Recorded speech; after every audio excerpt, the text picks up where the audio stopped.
Сәлем, қайырлы күн. Сіздермен әдеттегідей Нұрхан ағай. Бүгін біздің тақырыбымыз кері функция деп аталады. Жалпы берілген функцияға кері функцияны қалай табамыз? Ол үшін ең бірінші мына берілген функциядағы, мысалы y тең 3x минус 2 функциясындағы x пен y-тің орнын алмастырамыз. Сонда біз былай істейміз. X тең болады 3y минус 2 дейміз да. Енді осы жерден біз y-тің өзін табуымыз керек. Сонда x қосылған 2 тең болады 3y-ке. Осы жерден y-ті табатын болсақ, біз x қосылған 2 бөлінген 3 деп тауып алуымызға болады. Немесе бұны тағы былай жазуымызға болады. Мына жерде x қосылған 2, қосылғыштардың әрқайсысын бөлшектің бөлімінде тұрған 3-ке жеке-жеке бөлсек болады. X бөлінген 3 қосылған 3-тен 2 деген осындай бір функция шығады. Міне, y-тен 3x минус 2 функциясына кері функциямыз y-тен x бөлінген 3 қосылған 3-тен 2 деген функция болады. Әрі қарай кеттік. Тағы да y-тен минус 2x минус 6 функциясына кері функция табайық.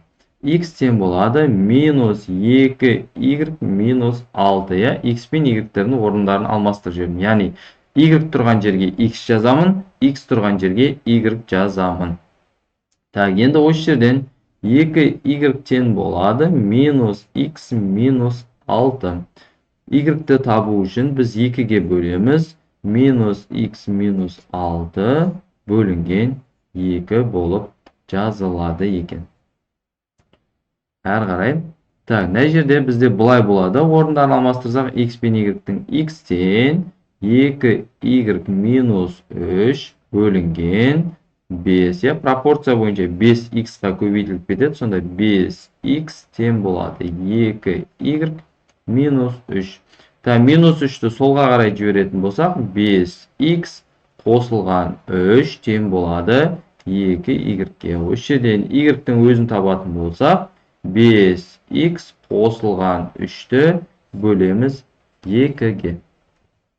Әрі қарай енді квадрат болған жағдайда ең бірінші x пен y-тің орындарын алмастырып алайық. 2y қосылған 1 квадраты.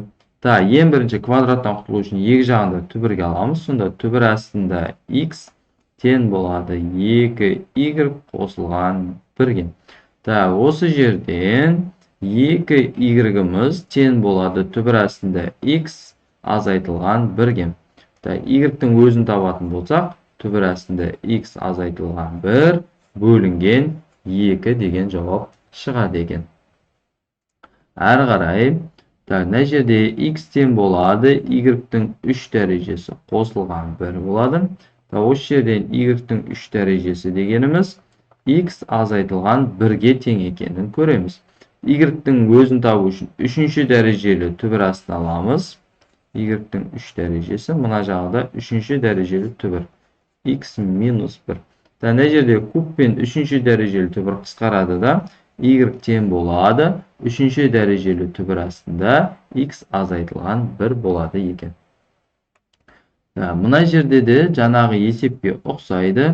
2y қосылған 3-тің кубы болса, бірінші біз 3-ші дәрежелі түбірден құтылуымыз керек. Тең болады. Мына жақта 3-ші дәрежелі түбірге келеді. 2y қосылған 3-тің кубы. Куб пен 3-ші дәрежелі түбір кетсе, 3-ші дәрежелі түбір астында x тең болады 2y қосылған 3-ке. Осы жерден 2y тең болады 3-ші дәрежелі түбір астында x азайтылған 3 болады. Y-тің өзін табатын болсақ, 3-ші дәрежелі түбір астында x азайтылған 3 бөлінген 2 деген жауап шығады екен. Енді мынандай есептерден істейміз. Дәл жаңағыдай y тұрған жерге x-ті, x тұрған жерге y-ті қоямыз. Азайтылған 4, 3y қосылған 2. Енді пропорция бойынша мұна 3y қосылған 2 дегеніміз пропорция бойынша x-қа көбейтілу керек. Сонда 3x y қосылған 2x тең болады 9y азайтылған 4-ке. Так, енді y барларды теңдіктің сол жағына жинаймыз. 3xy минус 9y. Ал мына жағында y жоқтардың бәрін жазамыз. Минус 2x минус 4, е.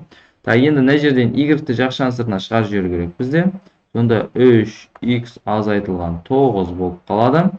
Так, мына жағында минус 2x минус 4. Осы жерден y-ті табатын болсақ, біз минус 2x минус 4-ті бөлуіміз керек 3x азайтылған 9-ға. Міне осындай жауап шығады екен.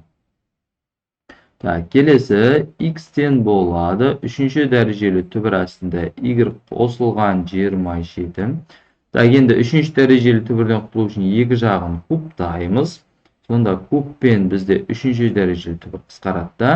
X куб тең болады y қосылған 27.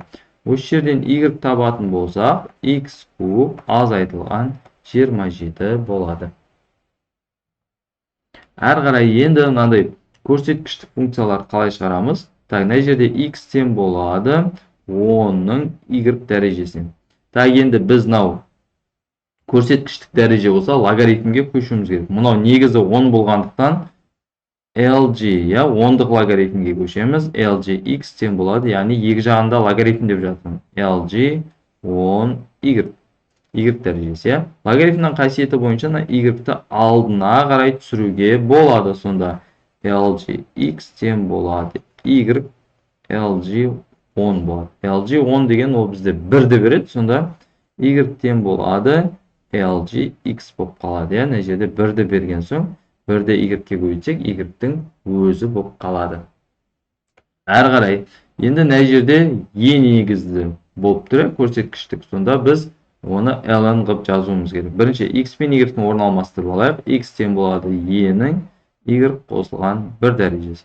Енді екі жағында ln деп, логарифм дейміз, натурал логарифм дейміз. ln x тең болады ln e-нің y қосылған 1 дәрежесі.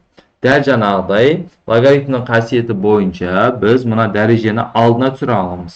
Сонда ln x тең болады y қосылған 1 көбейтілген ln e. ln e, ln e дегеніміз ол 1-ге тең. Сонда бізде y қосылған 1-іміз просто ln x-ке тең болады екен. Осы жерден y-тің өзін табатын болсақ, ln x азайтылған 1 болып жазылады. Әр қарай логарифм болса не істейміз, логарифм болса. Так, x тең болады логарифм 5 негізде y. Так, бұл бізге нені беретін? Логарифмнің жалпы анықтамасы қандай еді? 5-тің мынандай бір дәрежесі мынаған тең деген мағынаны білдіретін еді өзі де. 5-тің x дәрежесі, мына санның мынандай дәрежесі y-ке тең деп. Сонда y тең 5-тің x дәрежесі деген кері функция. Логарифмге кері функция ол көрсеткіштік функция болып шығады екен. Әр қарай x тең болады логарифм 2 негізді y азайтылған 3. Мына жерде де 2-нің мынандай дәрежесі мынаған тең деп қоямыз ғой. Сонда 2-нің x дәрежесі y азайтылған 3-ке тең. Осы жерден y тең болады 2-нің x дәрежесі қосылған 3-ке деп жазамыз. Әр қарай кеттік. X тең болады логарифм 5 негізді x минус 1 қосылған 3. Бірінші 3-ті теңдіктің сол жағына шығарып алайық. X азайтылған 3 тең болады логарифм 5 негізді x азайтылған 1. Так, мына жерде бір жерде ауыстырмай қойдық, мына жерде y деп жазу керек еді. X-ті y-ге ауыстыру керек. Так, енді 5-тің мынандай дәрежесі мына жаққа тең болады. 5-тің x азайтылған 3 дәрежесі y азайтылған 1-ге тең. Так, осы жерден y-тің өзін табатын болсақ, 5-тің x азайтылған 3 дәрежесі қосылған 1 болып жазылады екен. Әр қарай синус болса, яғни тригонометриялық функцияларға кері функция, ол білеміз, ол кері тригонометриялық funksiyaya arcsinus, arccosinus, arctangens degan сияқты. X тең болады sinus 3 y-ге. Sinus 3 y-ге. Енді синусты жою үшін біз оған не істейміз? Арксинус береміз. Сонда екі жағын арксинус деп істесек, арксинус x на жағында арксинус синус 3y болады. Осы жерде арксинус пен синус кері функция болғандықтан олар жойылады. Сонда арксинус x тең болады 3y-ге. Y-ті табатын болсақ, арксинус x бөлінген 3 болып жазылады екен. Әрі қарай косинус дейді. X тең болады 2 косинус y. Бірінші 2-ден құтылып алайық. 2-ден құтылу үшін 2-ге бөл жібереміз. Сонда x бөлінген 2 тең болады косинус y-ге. Екі жағын арккосинус десек, арккосинус x бөлінген 2 тең болады арккосинус y болады. Сонда арккосинус пен косинус жойылады, y тең болады арккосинус x бөлінген 2 деп жазылады екен. Тангенс болса, арктангенс дейміз. Бірінші x пен y-дің орнын алмастырып аламыз. 5 тангенс y болады. 5-тен құтылып алайық. X бөлінген 5 тең болады тангенс y-ге. Екі жағын арктангенске келтіреміз. Арктангенс x бөлінген 5 тең болады арктангенс тангенс y болады. Сонымен тангенс y пен арктангенс кетсе, y-іміз тең болады арктангенс x бөлінген 5-ге. Бүгінгі сабағымыз осымен аяқталды. Сіздерге түсінікті әрі қызықты болды деген ойдамын. Келесі сабақта кездескенше.